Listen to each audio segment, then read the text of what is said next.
날씨가 무척 더워요. 그냥 덥다라고 표현하기 힘들 정도로 폭염이죠. 오늘 예배 드리는데도 이 안이 조금 좀 덥다 이런 느낌이 들 정도로 참 힘든 여름의 시간을 보내고 있습니다. 아무리 더워도 여름 또 갑니다. 물론 지나가겠지만 그 기간 동안에 저와 여러분이 영으로도 강건해지고 육신으로도 건강할 수 있는 그런 은혜가 우리 하나님으로부터 또 드려지는 예배를 통해서 우리 가운데 충만하게 채워지는 시간이 되기를 주님의 이름으로 축복합니다.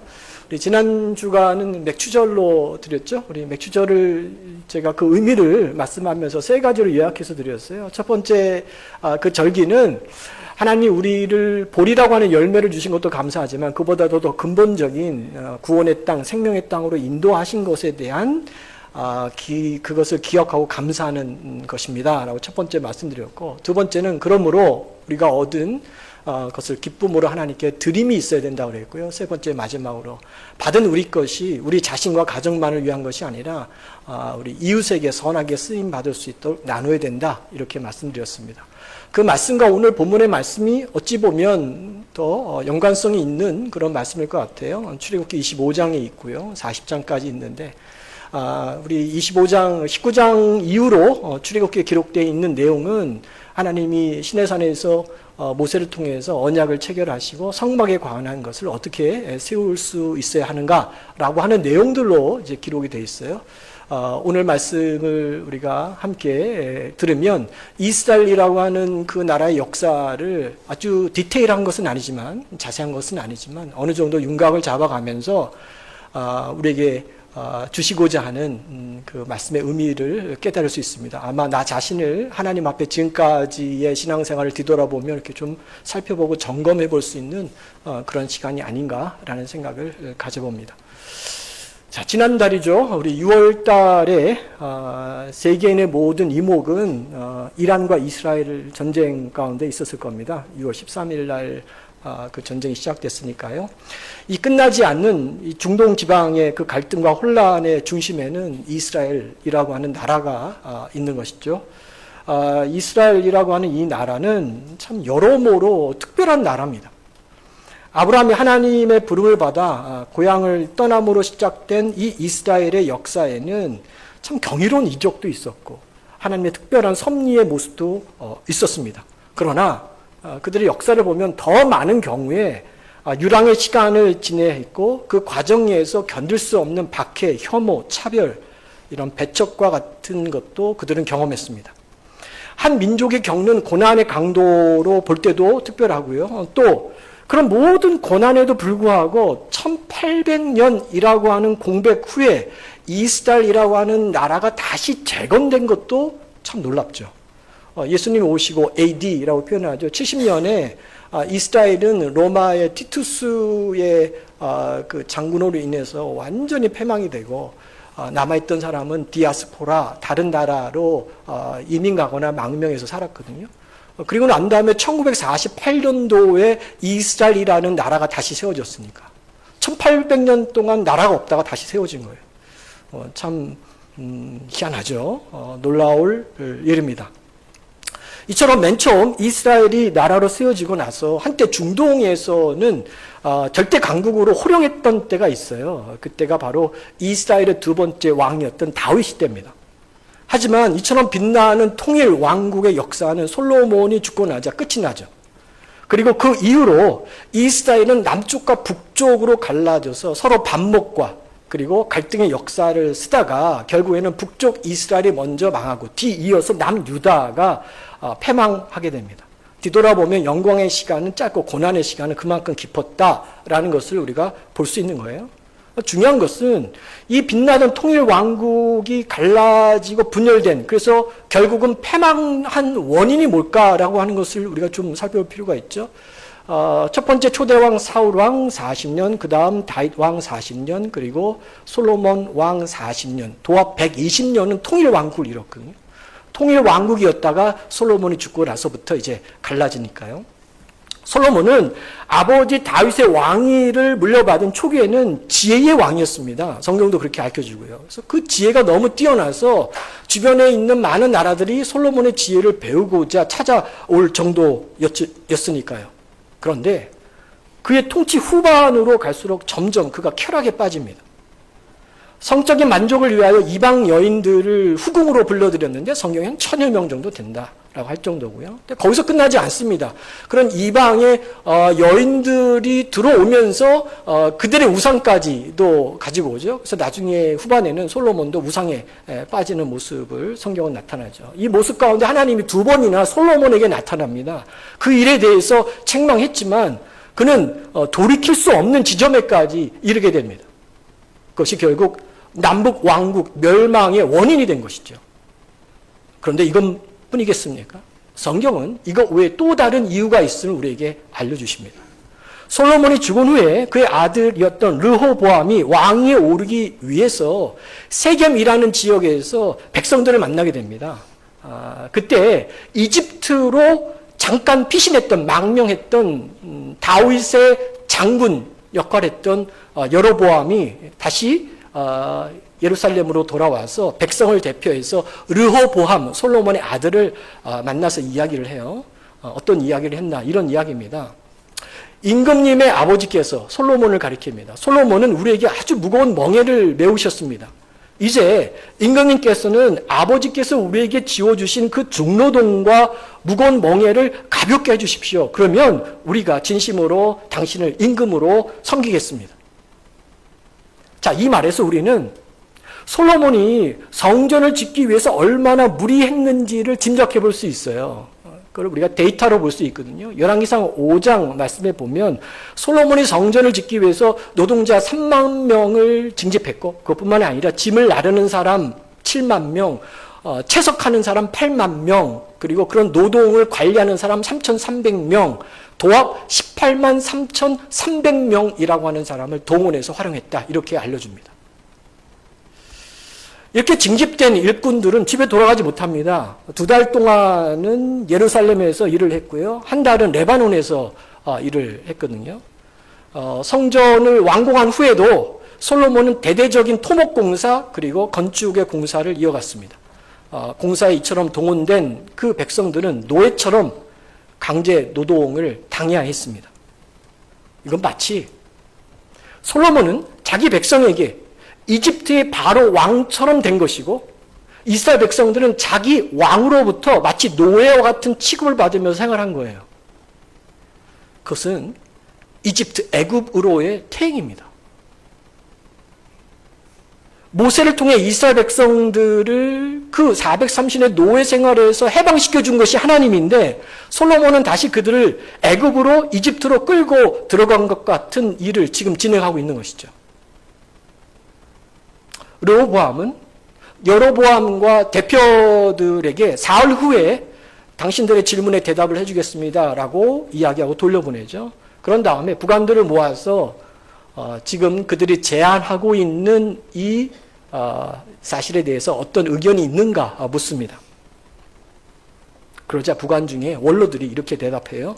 아버지 솔로몬이 너무 지나치게 우리를 무거운 멍에로 다스렸습니다. 그러니 이제 그만 그들의 청을 들어주어서 그들의 인생을 좀 가볍게 해주셔야 합니다. 이렇게 제안하죠. 반면에 젊은 부관들은 아닙니다. 처음부터 그렇게 만만하게 보인다면 앞으로 통치해야 하는데 통치 내내 기간 끌려다닐 수밖에 없으니까 초장부터 강하게 하셔야 합니다.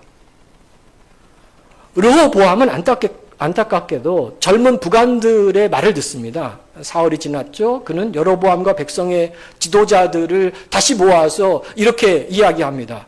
내 아버지가 당신들에게 무거운 멍에를 메웠소. 그러나 나는 이제 그보다 더 무거운 멍에를 당신들에게 지울 겁니다. 내 아버지는 당신들을 가죽의 채찍으로 매질하였지만 나는 당신들을 쇠 채찍으로 매질하겠습니다. 이 일로 인해서 통일 왕국이었던 이스라엘은 북쪽의 10지파가 연합해서 르호보암의 반기를 들고 여로보암을 왕으로 세워서 북이스라엘이라고 하는 나라를 세웁니다. 그리고 르호보암은 자신이 속한 유다와 베냐민 지파를 통합해서 남유다를 세워서 북쪽과 남쪽이 갈라지는 것이죠. 그때부터 이스라엘 백성들은 참 고난의 길을 걸어가는 거예요. 그러다 결국 북쪽 이스라엘의 19명의 왕은 하나님의 길을 떠납니다. 주의 말씀을 지키지 않고 계속 우상 숭배를 하다가 예수님 오시기 전 BC라고 표현하죠. BC 722년에 아수르라고 하는 나라에 의해서 멸망을 당하죠. 그리고 시간이 좀 지난 후에 586년도에 남유다는 바벨론이라고 하는 나라에 의해서 무너지게 됩니다. 그래서 이스라엘 백성들이 바벨론으로 포로로 끌려가는 겁니다. 오늘 우리는 하나님이 모세에게 성막을 지으라라고 하는 이 명령하시는 말씀을 읽었어요. 이 장면을 읽을 때 솔로몬의 성전 건축 과정을 생각하고 비교해 보면 성막에 관해 하나님이 무엇을 강조하고 있는가 라고 하는 이 사실을 우리가 알 수 있습니다. 이게 핵심입니다. 하나님은 성막을 지으라라고 했을 때 그때에 거기에 무슨 의미를 두고 말씀을 하셨는가 라고 하는 핵심의 교훈을 우리가 볼 수 있는 거죠. 자, 하나님은 모세에게 백성들과 함께 성막을 지으라 하시면서 다음과 같이 명령하세요. 본문인데 출애굽기 25장 8절과 9절인데 우리 8절 말씀만 우리 한번 볼까요? 우리 함께 읽어보겠습니다. 시작. 내가 그들 중에 거할 성소를 그들이 나를 위하여 짓되 이렇게 이야기합니다. 성소를 짓는 이유에 관해서 하나님은 내가 그들 가운데 머물 수 있도록 이라고 했어요. 자, 성소 안에 거하려고 하는 것이 아니라 이스라엘 백성들 가운데 거한다라는 사실을 보여주는 상징물로서 성막을 지으라는 거예요. 내가 앞으로 성막 안에 계속 있을 거야 라고 하는 뜻이 아니라 내가 너희들과 함께 하고 있다, 임재하고 있다라고 하는 그 의미의 상징물로 뭘 지으라? 성막을 지으라는 거예요. 성소 안에 거하려고 하는 것이 아니라 이스라엘 백성들 가운데 내가 그들 가운데 있을 거야 라고 하는 의미죠. 성경에 기록된 성막의 규모를 보면 그리 크지 않습니다. 성막 본체만 따지고 보면 너비가 한 4m 정도밖에 안 돼요. 길이가 14m 정도거든요. 엄청 작죠. 지붕으로 덮여 있는 성막만 따지면 이보다 더 작은 건물입니다. 하나님이 계실 곳이라면, 그런 생각이라면 너무나 소박한 모습 아닙니까? 하나님의 현존을 상징하는 건물이기 때문에 이렇게 말씀하신 거예요. 성막 그림을 한번 볼까요? 네. 저기 사람들 보이죠? 하얀 옷 입은 사람. 조그맣게 보여서 잘 안 보일 수도 있습니다. 네. 그리고 그 옆에 소도 보입니다. 사람과 그 소의 비율로 따지면 그리 크지 않구나. 그리고 연기가 피어나는 지붕이 덮여있는 거기가 성소거든요. 성소 안에 들어가면 휘장이 있고 휘장 그 더 깊숙한 안쪽에는 지성소라고 하는 것이 있죠. 그 지성소에 들어가면 우리가 잘 아는 것처럼 언약궤가 있습니다. 이 언약궤는 세 가지가 보관되어 있는데 모세가 받은 십계명 돌판이 있고 두 번째는 만나의 항아리, 만나를 담아놓은 항아리가 있고 그리고 아론의 쌍난 지팡이가 언약궤로 있고요. 저 성소 안에서 지성소로 들어가면 오른쪽에 떡상이 있고 왼쪽에 금촛대가 있고 그 앞부분에 향을 분향하는 분향대가 있습니다. 그게 전부입니다. 소박하고 작은 것이긴 했지만 이 성막을 짓는 데에는 여러 가지 자재가 필요했습니다. 각양각색의 실로 꼬아서 만든 천이 있고요. 또 기구를 만들기 위해서 아카시아 조각목이라고 하는 나무가 필요했고요. 그리고 가구에 입힐 순금도 필요했습니다. 성막에 쓸 도구들은 노쇠로 만들어야 했고 성막의 저 지붕은 숫달 가죽으로 덮어야만 했던 거죠. 자, 그렇다면 그들이 이 많은 자재를 어떻게 구해서 성막을 지었을까요? 네, 그림 내려주세요. 이에 대해 하나님은 이렇게 말씀합니다. 우리 출애굽기 25장 1절과 2절에 너희가 이 성막의 자재를 낼 때 이런 모습으로 해야 돼라고 한 하나님의 명령인데 아주 중요합니다. 1절과 2절인데 우리 한 절씩 한번 읽어보겠습니다. 1절입니다. 여호와께서 모세에게 말씀하여 이르시되 2절입니다. 이스라엘 자손에게 명령하여 내게 예물을 가져오라 하고 중요합니다. 기쁜 마음으로 내는 자가 내게 바치는 모든 것을 너희는 받을지니라 이렇게 이야기합니다. 새 번역으로 나와 있는 성경에는요 이렇게 되어 있습니다. 누가 바치든지 마음에서 우러나와 나에게 바치는 예물이면 받아라 이렇게 되어 있는 거예요. 성막을 짓는데 필요한 물품을 알려주고 자원해서 기부하도록 한 것입니다. 그것을 예물이라고 하죠. 그래서 히브리어에서 예물의 뜻은 하나님의 은혜에 감사해서 내가 자원하여 높이 들어 올려드리는 행위가 예물입니다. 우리가 예배 끝나고 이제 우리 예물을 올려드리잖아요. 그러면 장로님이 예물을 가지고 저에게 옵니다. 그러면 제가 그걸 받아서 하나님 이게 기쁨으로 하나님께 자원해서 드리는 우리의 예물입니다 라고 높여 올려 이곳에 하나님께 드리는 거예요. 행위로 우리가 보여주는 거죠. 그 의미를 더 분명하게 보여주기 위해서 하나님은 마음에서 우러나와 나에게 바치는 예물이면 이라는 말씀을 한 번 더 하시는 겁니다. 하나님의 은혜에 감사해요. 자원하여 바치는 예물로만 성막을 지으라는 뜻이에요. 의무를 지우지 말라, 강요하지 말라는 뜻입니다. 자, 이와 같은 명령을 받고 시내산에서 내려온 모세는 하나님의 명령하신 대로 행하지요. 그가 먼저 성막과 그에 딸리는 가구와 기구를 만들 자재품의 품목을 알려줍니다. 자, 이런 것들이 필요해요 라고 품목을 알려주고 그 다음에 이어서 이런 말씀을 합니다. 출애굽기 35장 4절부터 5절까지 말씀인데요. 우리 한번 한 목소리로 읽어볼까요? 4절 우리 읽습니다. 모세가 이스라엘 자손의 온 회중에게 말하여 이르되 여호와께서 명령하신 일이 이러하니라 이르시기를. 자, 5절 보세요. 너희의 소유 중에서 너희는 여호와께 드릴 것을 택하되, 중요합니다. 마음에 원하는 자는 누구든지 그것을 가져다가 여호와께 드릴지니. 그러면서 품목이 나와요. 금, 은, 놋 이렇게 진행되는 겁니다. 새 번역에는 당신들은 각자의 소유 가운데 주님께 바칠 예물을 가져오십시오. 바치고 싶은 사람은 누구나 주님께 예물을 드리십시오. 이렇게 기록되어 있는 거예요. 이는 자원해서 기쁨으로 기꺼이 들어 바칠 마음이 있는 사람만 바치라는 겁니다. 마음이 내키지 않는 사람은 참여하지 않아도 된다는 겁니다. 기술자들도 마찬가지입니다.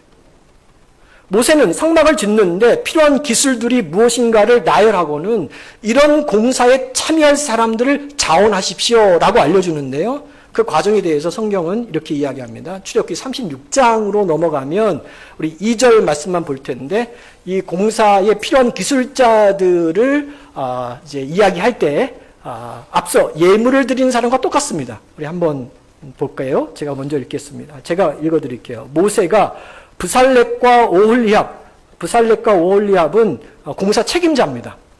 및 마음이 지혜로운 사람, 곧 그 마음에 하나님께로부터 지혜를 얻고 와서 그 일이 뭐예요? 성막을 지으려고 하려고 마음에 원하는 모든 자들을 부르매.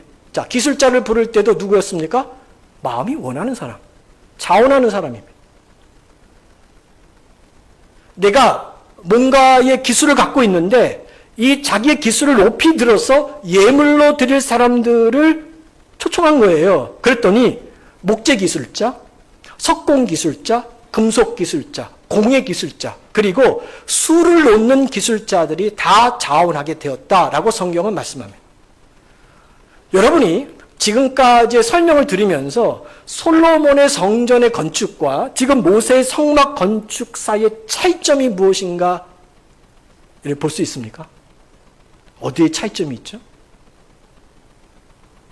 솔로몬이 성전을 건축하는 것도 외면상으로는 하나님을 위한 겁니다. 하지만 하나님을 위한다라고 하는 명분으로 그는 자신의 거대한 자아를 드러내고 싶은 거예요. 자아가 큰 권력자일수록 그 나라의 토목공사나 건축공사에 집착하죠. 그러니까 이집트에 가면 피라미드와 스핑크스가 그런 것이고요. 중국에 가면 이어원과 만리장성이 바로 그런 예입니다. 솔로몬이 이처럼 화려한 성전을 건축하는 것은 하나님이 원하는 것이 아닙니다. 그리고 이런 성전을 짓기 위해서 백성을 노예처럼 부리는 것은 더더욱 하나님의 뜻이 아니었습니다. 반면에 하나님이 지시한 대로 성막을 지은 모세를 우리는 주목해 볼 필요가 있죠. 아마 모세도 하나님이 지시한 것, 신의 산에 올라가서 하나님께서 앞으로 성막을 지어라고 보여준 그 계획, 그거보다도 더 화려하게 짓고 싶은 마음이 있었을 겁니다. 출애굽 전에 히브리 사람들이 동원된 노동은 그 당시 이집트의 피라미드나 또는 스핑크스와 같은 거대한 토목공사를 위한 것이거든요. 그러니 모세에게는 이집트의 신에게 스핑크스와 피라미드 같은 건축물이 필요했다면 내가 믿는 하나님의 성전, 성막은 그보다 더 화려해야 되지 않을까? 그 생각을 가질 수 있죠. 여러분이 동남아 지역을 방문하게 되면 그 나라의 대부분이 불교 국가니까요. 불교 사원을 한번 가보십시오. 금으로 만든 것, 거기에 있는 불상 다 화려합니다. 그렇게 짓고 싶은 거예요. 사람의 욕심과 자아의 큰 모습이 나타나는 거죠. 그런데 그런 것은 자신의 자아를 만족시키는 것이라는 사실을 모세는 잊지 않았습니다. 모세는 성막을 짓기 위해서 백성에게 어떤 의무도 부과하지 않았고 강요하지 않았죠.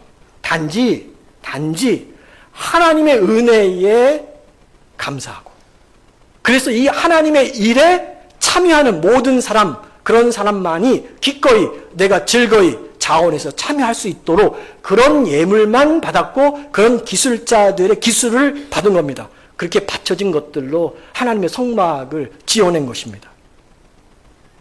근데 알고 보면 상당한 위험 부담을 안아야 되거든요. 왜 그럴까요? 인간의 마음은 죄로 물들어 있어서 여러분이 알아서 하도록 맡기면 알아서 안 할 가능성이 훨씬 더 큽니다. 죄의 본질은 이기심이거든요. 저를 포함해서 많은 분들이 나 자신에게 이익이 되는 일에 대해서는 열심이지만 내 삶과 우리 가정의 이익과 반대되는 일에는 대단히 소극적입니다. 그래서 어떤 큰 목적을 이루려는 사람들은 다른 사람들에게 의무를 이야기하고 강요와 위협이라는 것을 동원하는 것이죠. 그것이 솔로몬이 한 일입니다. 하나님을 위해서 성전을 짓는다라고 하는 그 명분으로요. 그런데 모세는 그런 인간의 죄성의 위험 부담을 간수합니다. 하나님이 그렇게 하라고 했으니 그냥 순종한 겁니다. 그 순종이 쉬웠을까요? 혹시나 이렇게 이야기했다가 충분한 자재가 들어오지 않는다면 어떻게 하지? 기술자들이 지원하지 않으면 어찌나 이걸 감당하지 불안했을 겁니다. 저도 때로 그런 마음을 가질 때가 있었으니까요. 그렇지만 그는 하나님의 명령을 그대로 따랐습니다. 자, 그러면 출애굽한 이스라엘 백성들에게 도대체 무슨 예물이 있어서 이처럼 자원해서 기쁨으로 드릴 수 있었을까요? 여러분 기억나십니까? 이스라엘 백성들이 이집트를 떠날 때 이웃 주민들로부터 여러 가지 예물, 보석을 가지고 나왔죠. 430년 동안 무상으로 노예 생활한 것에 대한 값으로 하나님이 그들을 그렇게 채워서 출애굽시켜 주셨습니다. 그 내용이 출애굽기 12장 35절과 36절에 나와 있어요. 35절과 36절 한번 한 목소리로 읽어볼까요? 35절입니다. 이스라엘 자손이 모세의 말대로 하여 애굽 사람에게 은금 패물과 의복을 구하매 36절 여호와께서 애굽 사람들에게 이스라엘 백성에게 은혜를 입히게 하사 그들이 구하는 대로 주게 하심으로 그들이 애굽 사람의 물품을 취하였더라. 이렇게 이야기합니다. 그들은 이 물품을 아주 잘 간직했을 겁니다. 앞으로 우리가 우리 가정의 가나안 땅에 들어가서 정착 자금으로 쓸 생각으로 아주 소중하게 간직했겠죠. 그러기에 그 소중한 것을 내어놓는다는 것은 말처럼 그리 쉬운 일이 아닐 겁니다. 그런데요, 놀랍게도 그들은 기꺼이 기쁨으로 자원해서 그 소중한 것을 내어놓았습니다. 나중에는 모세가 그만 좀 가져오십시오 라고 말릴 정도로 그들이 자원해서 주님 앞에 드린 겁니다. 기술자도 마찬가지고요. 그 장면을 한번 상상해 보세요. 성막을 준비하는 동안, 그리고 그것을 짓는 그 과정 가운데 그들은 마치 이 모든 일이 축제와 같았을 겁니다. 하나님의 은혜가 너무 감사해서, 그리고 그 하나님의 영광을 높이기 위해서 하는 것이라고 하는 그 믿음이 그들의 심령을 뜨겁게 했고, 그 한마음이 이 일을 진행하는데 부족함이 없도록 아낌없이 주님께 드리고 그 과정을 즐기며 나갔던 것이죠. 1997년도입니다. IMF 당시에 우리나라는 구제 금융을 신청합니다. 그리고 금모으기 운동을 2달 동안 진행했죠. 그때 기억이 아마 생생하실 거예요. 저는 미국에 체류하고 있는 기간이었기 때문에 함께 참여하지는 못했지만, 또 참여할 수 있는 형편도 되지 않았지만, 미국에서 온 나라가 함께 그 일을 하고 있는 그 모습을 보았습니다. 마치 축제와 같았습니다. 그 축제 분위기에 휩쓸려 많은 분들이 기쁨으로 동참했죠. 긴 줄 서가면서 우리 가정에 있는 돌반지까지 해서 나라를 살리기 위해서 함께한 것입니다. 그 과정 가운데 국민의 사기가 올라갔기 때문에 유일하게 구제 금융으로부터 벗어나는 또 놀라운 열매도 우리가 보았습니다. 오늘 우리는 이 분명한 본문 말씀을 통해서 2가지 진실을 발견하게 됩니다. 매우 당연하게 보이지만 아주 중요한 진실이고요. 다들 알고 있는 것 같지만 실은 자주 잃어버리고 잊어버리는 진실이고요. 아니요. 정말 진실한 믿음의 사람은 다 알고 있지만 저와 여러분의 이기심으로 인하여 실행하기 어려운 진실을 2가지를 직면하게 됩니다. 첫 번째, 2번째를 함께 짧게 나누려고 하는 거예요. 첫 번째 진실은 하나님은 우리에게 자원하여 기꺼이 드리는 헌신을 기대하신다는 사실입니다. 하나님께 드린 것이라면 그 무엇이든 마땅히 기쁨으로 감사로 번쩍 들어 올려 오늘 성막을 지은 이스라엘 백성들처럼 진정한 예물이 되어서 드려야 한다는 것입니다. 그런 의미로 이렇게 한번 생각해 볼까요? 저와 여러분이 매일 시간을 구별해서 하나님 앞에 나의 경건의 시간, 새벽 기도회 또는 묵상의 시간을 가질 때 하나님은요, 저와 여러분의 마음을 먼저 보십니다. 그 매일 정해진 시간을 정말 기쁨과 자원하여 하나님께 번쩍 올려드려 나의 이 정해진 시간을 하나님께 올려드리는지, 아니면 마지못해서 습관상 그 시간을 하나님께 드리는 것인지. 물론 이 말씀을 들으면서 그런 경건의 시간이 매일 내 앞에 하나님께 드려지지 못한다면 이런 질문조차 하기는 힘드시겠죠. 하나님은 하나님을 위해 예물을 준비할 때 우리 마음을 보십니다. 의무감으로 혹은 마지못해 형식적으로 드리는지, 아니면 정말 하나님 앞에 자원하여 기쁨과 감사로 번쩍 올려드려 진정한 예물이 되어서 하나님께 드리는 것인지. 바울 사도가 고린도 교인들에게 지금 예루살렘의 교인들이 참 어렵습니다. 구제 헌금으로 우리 함께 드리기를 원합니다. 라고 이야기하면서 주신 말씀이 있는데 오늘 말씀과 너무나 똑같아요. 고린도 후서 9장 7절인데요. 우리 화면으로 나와 있습니다. 우리 함께 읽어볼까요? 각각 그 마음에 정한 대로 할 것이요 인색함으로나 억지로 하지 말지니 하나님은 즐겨내는 자를 사랑한다 라고 이야기합니다. 기쁨으로 내라는 것입니다. 안 돼도 괜찮다는 겁니다. 그러나 낼 때 기쁨으로 내는 자를 하나님은 사랑하신다. 하나님의 일을 위해 봉사할 때도 마찬가지죠. 하나님은 우리의 마음의 상태를 보고 그것을 받으십니다. 그 시간과 재능을 번쩍 들어 아낌없이 들어 바치는지, 아니면 의무감으로 어쩔 수 없이 억지로 하고 있는지를 하나님은 헤아리시는 거죠. 여러분은 그동안 누군가로부터 마음이 없는 선물을 받아보신 적이 있습니까? 선물을 받았는데 주는 그 사람의 마음이 전달되지 않고 그냥 받아본 그런 상태죠. 그런 선물을 받고 난 후에 기분이 어떠셨습니까? 혹시 받지 않은 만도 못하지 않았습니까? 마찬가지입니다. 그것이 시간이든 물질이든 재능이든 그 무엇이든 자원하는 마음이 없는 예물은 하나님 앞에 기쁨이 되지 못합니다. 죄송하지만요.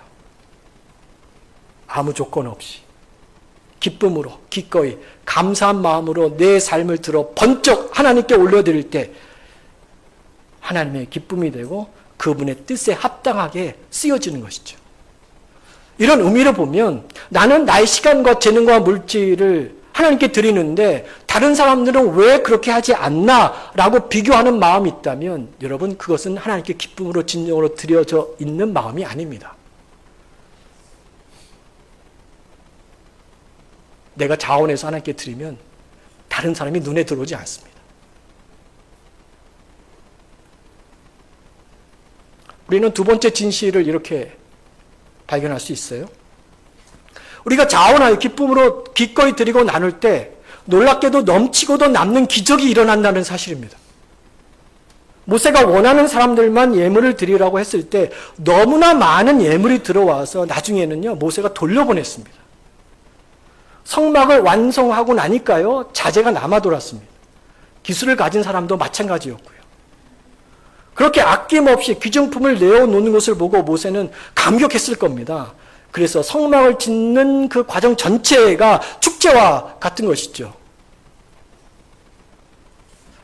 제가 앞서서는 여러분에게 마음이 없는 선물을 받아본 적이 있습니까? 이런 질문을 했는데요. 바꿔서요.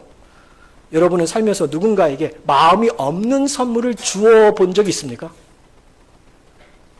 의무로, 마지못해, 체면치레로, 억지로 무엇인가를 주려고 할 때 그 마음이 어떠셨습니까? 주면서도 꿀꿀하지요. 그런 마음일 때는 인색해지죠. 아깝지 않을 만큼, 체면을 구기지 않을 만큼 그치게 됩니다. 반면에 내가 정말 기뻐서, 자원해서 기꺼이 주고 싶은 마음이 들면 힘에 부치도록 내어줍니다. 아무리 많이 주어도 아깝다라는 생각이 들지 않습니다. 부모가 자녀에게 하는 그런 마음을 갖게 되는 것입니다. 여러분이 매일 시간을 구별하여 하나님께 드릴 때 그 시간이 여러분에게 부담이 됩니까? 아니면 있으나 없으나 마찬가지인 나의 시간의 짜투리 시간으로 하나님 앞에 마치 때우듯이 하는 것은 아닙니까? 하나님께 예물을 드릴 때 부담될 정도로 드립니까? 아니면 내 생활에 아무 지장이 없을 만큼으로 만족하는 것으로 우리가 행하고 있는 것은 아닙니까? 하나님을 위해 봉사할 때 힘이 붙이도록 섬깁니까? 그러면서도 여전히 나는 기쁘고 감사합니까? 아니면 아무 부담이 안 될 만큼만 내가 하나님께 섬기고 있습니까? 사실 이런 질문은 우리 모두의 양심을 참 불편하게 합니다. 전하는 저도 불편합니다. 듣는 여러분도 불편하시겠죠. 그러나 우리가 진실로 사랑하는 사람이라면 기꺼이 부담을 감수하는 것이 참된 사랑 아닐까요? 우리가 자녀를 키우는데 부담이 되죠. 아무리 부모의 사랑으로 전해도 때로는 육신적으로 물질로 부담이 되지만 기꺼이 자녀라면 그 부담을 감수하며 주는 것이 진정한 부모의 모습이죠. 하나님에 대해서도 더 그렇습니다. 부담스럽게 드리는 나의 사랑과 헌신 때문에 우리 모두가 기쁘고 행복한 것이 곧 내가 자원하여 기쁨으로 올려드리는 진정한 예물의 뜻일 겁니다. 저는 지난 몇 달 동안에 우리 교회의 이 드림의 기적을 많이 체험했습니다. 작년 8월 그리고 5월, 올해 5월 일본 단기 선교를 위해서 함께 참여해 주신 팀원들뿐만 아니라 우리 교우들이 자신들의 그 시간과 물질을 번쩍 들어 바침으로 인해 우리는 오카자키 교회, 토요다 메구미 교회, 그리고 하마마츠 교회를 섬길 수 있었습니다. 그 후원금은 하나님과 교회에 대한 사랑으로 번쩍 들어 바친 섬김과 헌신이었는데요. 놀랍게도 넉넉하게 사용하고도 100여만 원이 남는, 그래서 내년 선교를 위해서도 남겨놓을 수 있을 정도로 하나님이 채워주셨다는 것입니다. 하마터면 모세처럼 이제 그만 주셔도 됩니다 라고 말씀드릴 뻔할 정도죠. 그로 인해서 우리 교인들만이 아니라 일본 교우들까지 넉넉하게 대접할 수 있고요. 그래서도 남았습니다. 우리 지역의 어린이와 청소년을 위한 명동 이시 성김에 헌신한 분도 마찬가지일 겁니다. 2025년도 전반기는 여러분의 손길로 다 채워졌고요. 제가 2주 전에 우리 후반기 7월부터 12월까지 우리 어린아이를 위한 성김의 후원자를 모집합니다. 그렇게 이야기하고요. 필경대 위에 리스트 사인업 할 수 있는 종이를 놨죠. 제가 예배 들어가기 전에 보니까 2분이 사인을 하셨습니다. 내심 걱정했습니다. 채워지지 않으면 어떡하지? 그리고 맥주절 감사 예배를 드리고 제가 나가면서 보니까요. 다 채워졌습니다. 자신의 물질을 번쩍 들어서 이 지역의 아이들을 섬기기 위한 진정한 예물입니다.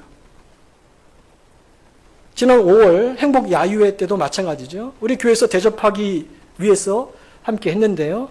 당일 점심 식사와 음료와 디저트를 제공하는 손길이 있었습니다. 교우를 사랑하는 마음으로 번쩍 들어 올린 성김의 손길이죠. 지난번 교회와 주변을 대청소할 때도 기쁘게 땀을 흘려 일한 분들이 있습니다. 선교할 때, 구제할 때, 무슨 일을 하든지 필요하다면 기꺼이 나서는 그런 교인들이 있었기 때문에 오늘 우리의 모습으로 이렇게 예배 드리고 있는 겁니다. 어디 이뿐이겠습니까? 매주 금요일 힘들고 어려운 우리의 시간대임에도 불구하고 전도대로 섬기는 손길이 있고요. 매달 사랑 반찬 나눔에 함께 동역하는 분들이 있습니다. 중요한 것은 그런 일을 할 때 내가 진정으로 기쁨과 자원의 마음으로 드리고 있느냐라고 하는 것입니다. 앞으로 다가오는 교육부 여름 사역을 위해서도 우리 교우들의 시간과 재능과 물질을 번쩍 들어 섬겨줄 수 있기를 바랍니다. 그 아이들을 섬기기 위해서 때로는 내가 함께 그날의 그 장소에 참석할 수도 있고요. 때로는 아이들의 차편을 위해 도울 수도 있고요.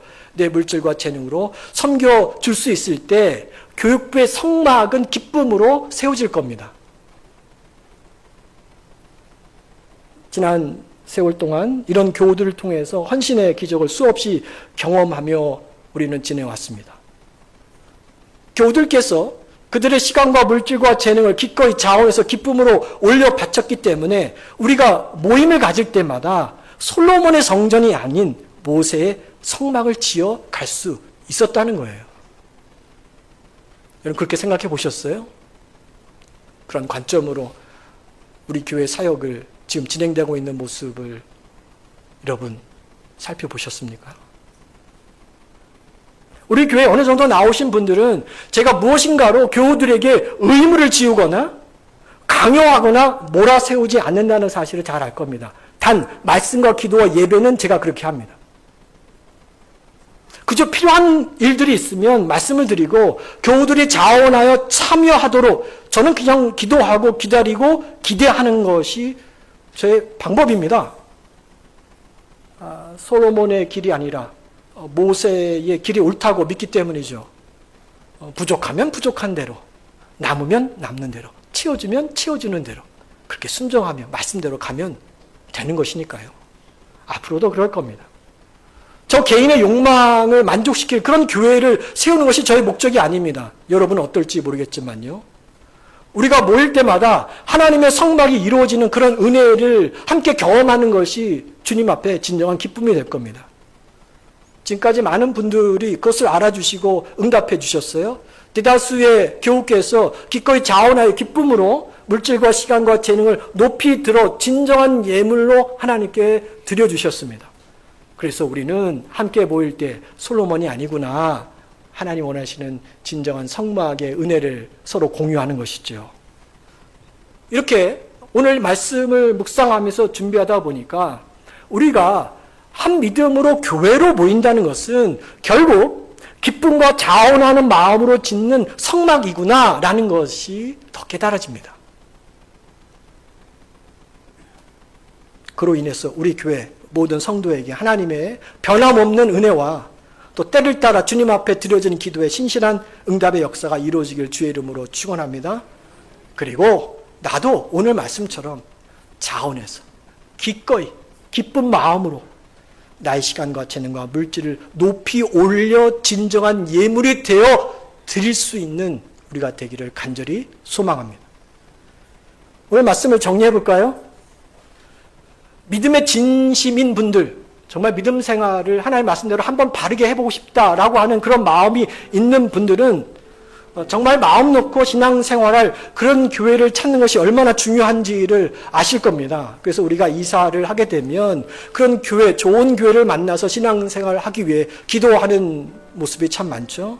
물론 좋은 교회를 만나는 것도 중요하지만 내가 먼저 좋은 성도가 되어야 하는 것은 두말할 필요가 없고요.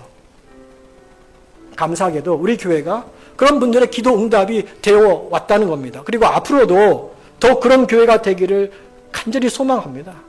그렇게 힘써 해야 되고요.